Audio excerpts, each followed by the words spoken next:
For the first time on the channel, I've got myself a Romanian whiskey. I'm Matt, I'm the whiskey nerd, and like I said, today I'm reviewing a Romanian whiskey from the Carpathian Distillery. So you get it into the glass and I'll tell you a little bit more about it. Now, this is, like I said, a Romanian whiskey. It's coming from the Carpathian Distillery, and it is a single malt Romanian whiskey. Now, before I get into the history of the distillery, one of my friends, he's from Romania, and he was recently visiting back home, and he picked up a couple of different whiskies. Like there was, from the Carpathian Distillery, there was like a PX sherry cask and a few different ones, because they've been around for a while and they've made a lot of different cask finishes.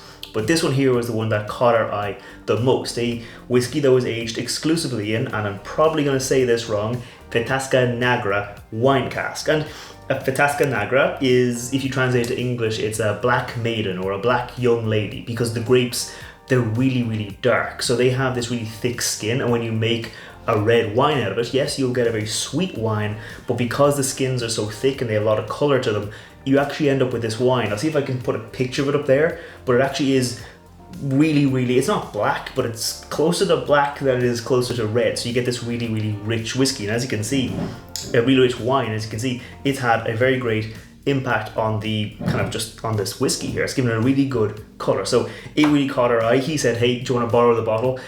Do a quick review, and I said absolutely, because spoiler alert, this is actually pretty good little whiskey. So first off, let me tell you about the Carpathian Distillery. They are named after the Carpathian Mountains in Romania and a few other kind of European countries, but they're in the Carpathian Mountains, and they've been around since I think 2017. So it's not been around for a huge amount of time, but it's been around for a while now, making single malt whiskey, and they actually use all Romanian kind of ingredients. So it's all single malt Romanian barley that they malt themselves, or they malt nearby.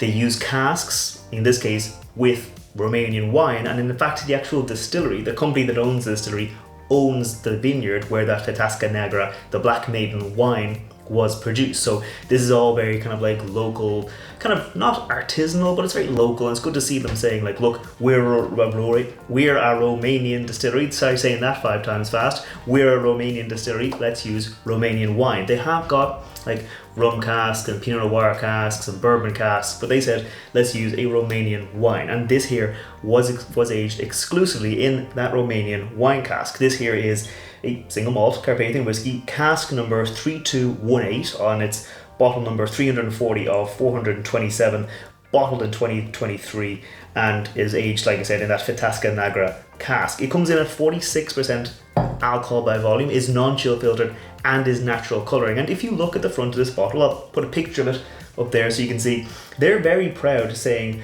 that their master distiller is Allan Anderson, and he might not be the most famous person in the whiskey business, but he's been around for about 3 decades. He's worked in Scotland, he's worked in Ireland, setting up distilleries, and now he's over in Romania for the Carpathian Distillery. He's been there for, I think, about 8 years now at this point. It's 2025, so if they open in 2017, he's been about 8 years there, and he's been helping them make some really, really good whiskey, and they are very proud to display his name on the front of the bottle. It is, like you might imagine from a Scottish man, it is a double distilled single malt, so it should have a lot of nice character and flavour to it. But one thing I forgot to mention earlier on is actually the tube it comes in. So this is the tube it comes in. It's, you know, a paper tube, whereas normally you might get a metal lid on top. What they've done is they've actually gotten wood. This is proper, like, there's a bit of weight to it, like it's wood, and I think that's really cool. I mean, if you're going to do like a paper kind of recyclable thing, I think this is pretty good. It also is a coaster if you need a coaster, and it has the nice you know, the Carpathian single malt up there,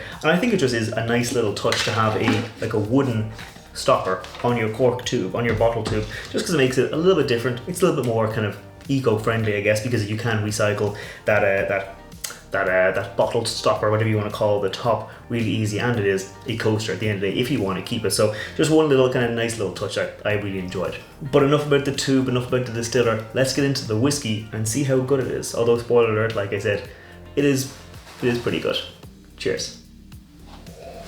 It's really winey up front. Now obviously, they do have a version of this that was aged in bourbon casks and then finished in the Feteasca Neagra wine casks. This here is exclusively aged in the wine cask, and you can really tell it's got this really like intense nose. There's black pepper, there's sugary, like candied strawberries, like that really sugary, sweet, thick, because the wine, the Black Maiden Feteasca Neagra wine is apparently quite sweet, so you get this influence coming through with a really big hit of sweetness, but also like darker notes like black cherries and really kind of deep, rich notes to complement that, like the black pepper, like I was saying, from the nose.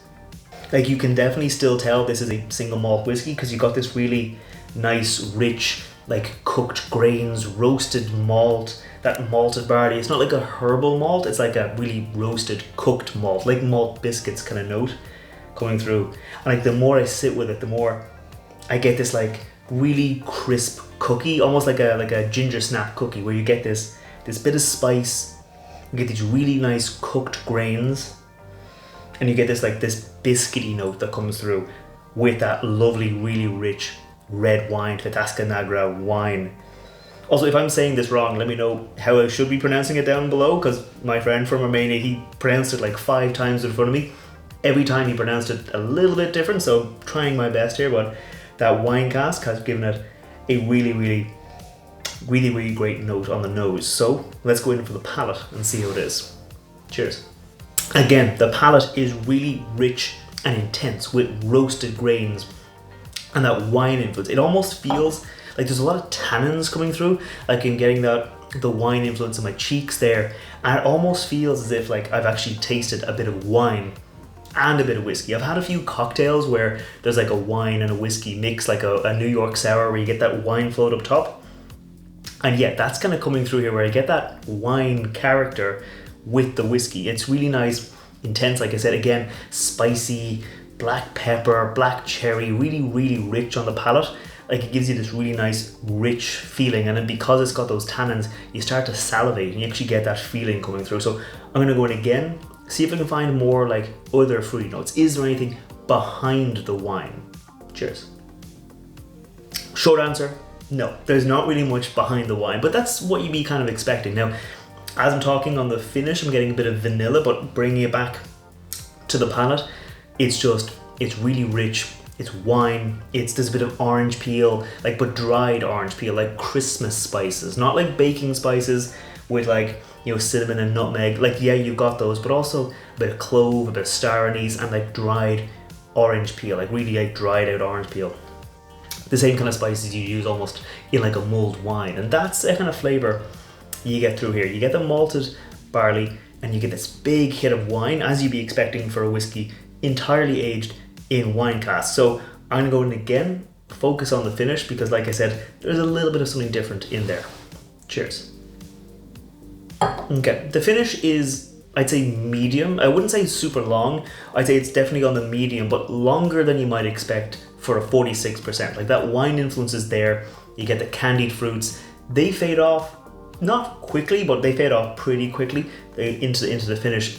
And then you get this almost vanilla note coming through. Like there is no bourbon cask in here. And if you told me there was bourbon cask, I might be convinced, because there's this, as I'm breathing now, I'm getting this like vanilla buttercream, vanilla frosting, that vanilla paste where you get with some cakes. Like that kind of flavor is coming through a little bit as I breathe, as the spicy notes fade off, as those wine notes fade off, and getting a bit of that, like the malted barley notes from the nose and the palate.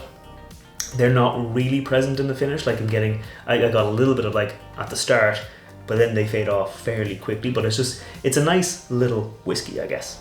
Before I give my final thoughts on this whiskey, if you're new here, scroll down, hit that thumbs up button, hit the subscribe button. I put out whiskey reviews like this every Wednesday. I put out cocktail recipes featuring whiskey every Friday. So if you want to see more, make sure you're subscribed, and let me know if there are any whiskeys you think I should review in future, or if you've ever tried anything from the Carpathian Distillery. Have I hit a home run with this whiskey, or are there other whiskies very good that I should keep an eye out for? Because, like I said, my final thoughts, I like this whiskey. I think it's really good. Like, it's just got this really nice, rich flavor to it. Like, it doesn't get lost, like the malted barley, those notes don't get lost behind the wine cask, but the wine cask is there. You get a really good flavor from it, and I guess that's what they were aiming for. I mean, the Carpathian Distillery was, until like 2 weeks ago, completely unknown to me. I'd never heard of it before. Now I want to try more from them. Now I'm not sure, like I said, if this is maybe the only good whiskey they've got. It's not. I've tried a few of the other ones, but maybe it's just one of those things where I guess they got a good guy in to do the distillation. They put a lot of money behind it and they said, we're not going to make bad whiskey. Let's make some good whiskey. And I'm not sure if there are other Romanian distilleries that are making as good whiskey, but the Carpathian Distillery, definitely one to check out. I'm definitely going to be trying to check out more from them. So yeah, that's my final thoughts. It's a good little whiskey that I'm going to keep on enjoying, and I'll see you next time. Sláinte.